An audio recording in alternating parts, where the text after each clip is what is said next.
ब्रह्मा गुरुर्विष्णु गुरुर्देवो महेश्वर गुरु साक्षात परम वंदे तस्मै श्री गुरु वे नमः।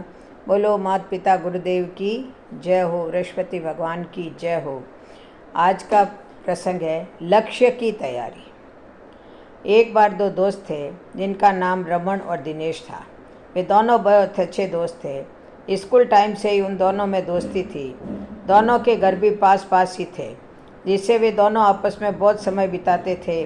दोनों एक साथ पढ़ते थे, एक साथ खेलते थे, यहाँ तक कि कभी कभी शाम का खाना भी एक साथ ही खाते थे।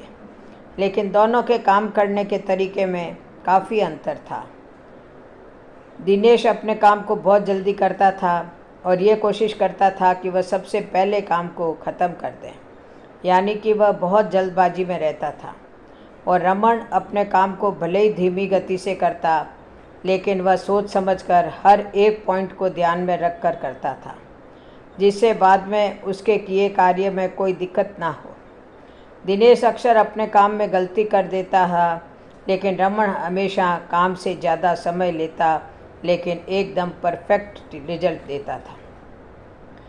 एक बार रमन और दिनेश दोनों सुबह की मॉर्निंग वॉक पर चल दिए और चलते चलते दोनों में बातों बातों में बहस होने लगी कि मैं तुझसे तेज़ दौड़ सकता हूँ। अब दोनों दोस्तों में बातों बातों में शर्त लग गई कि आज देख ही लेते हैं कि कौन ज़्यादा तेज़ दौड़ सकता है। दोनों दौड़ लगाने के लिए तैयार हो गए। थोड़ी देर में दौड़ शुरू हो जाती है। कुछ दूर दौड़ने के बाद रमन रुक जाता है और अपने जूतों में कुछ देखने लगता है।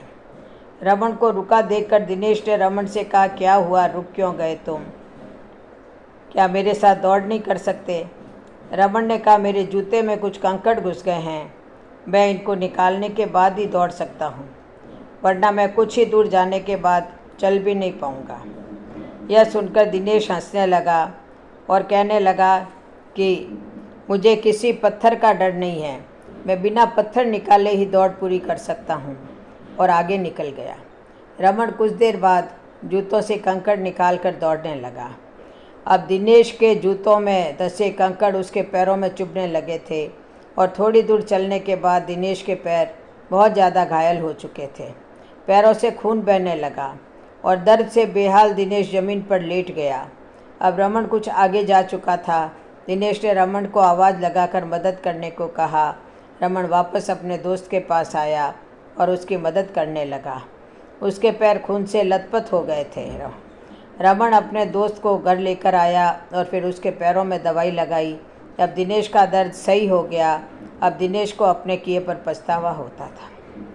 इससे शिक्षा मिलती है। यह कहानी हमें एक ही बार में कई बातें सिखाती है कि एक की हमें अपनी समस्याओं को बड़ी होने से पहले ही ख़त्म कर देना चाहिए, जैसे रमन ने अपने जूतों से कंकड़ पहले ही समय रहते निकाल लिए थे।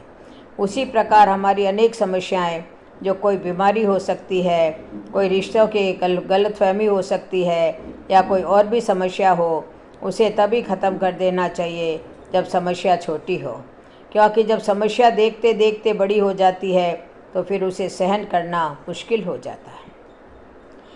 दूसरी, जल्दबाजी हमेशा नुकसानदायक होती है। जैसे दिनेश ने दौड़ में जल्दबाजी दिखाई थी और अपने जूतों में फंसे कंकड़ को निकालना भी ज़रूरी नहीं समझा, और फिर जो नतीजा मिला वो बहुत ही ख़राब था। उसी तरह किसी भी कार्य को करने में जल्दबाजी नहीं करनी चाहिए, बल्कि उसे सही ढंग से करने पर ज़्यादा जोर देना चाहिए, जिससे कार्य एक ही बार में सही तरीके से हो सके।